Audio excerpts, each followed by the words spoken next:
महाराष्ट्राच्या राजकारणामध्ये एक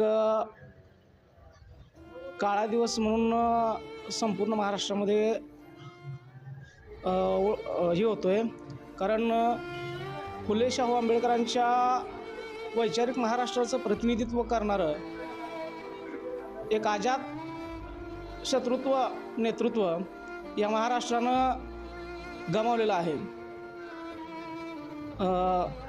ज्याच्याकडं खरंच कर्तृत्व नेतृत्व आणि दातृत्व होतं असा नेता महाराष्ट्रानं आज गमावल्यामुळं महाराष्ट्राच्या राजकारणामध्ये खऱ्या अर्थानं राजकीय सामाजिक आणि आर्थिक हानी मोठ्या प्रमाणात या महाराष्ट्राची झालेली आहे. अजितदादाच्या जाण्यानं खरंच महाराष्ट्राचा एक आधारवड गेल्याचं लोकांच्या मनामध्ये भावनाच आहे. अजितदादा गेल्यानंतर या महाराष्ट्राच्या 11 कोटी जनतेमध्ये माझ्या घरातलं कोणीतरी माणूस गेलं आहे ही भावना प्रत्येक व्यक्तीच्या मनामध्ये होते. इतकं प्रेम या माणसानं मिळवलं.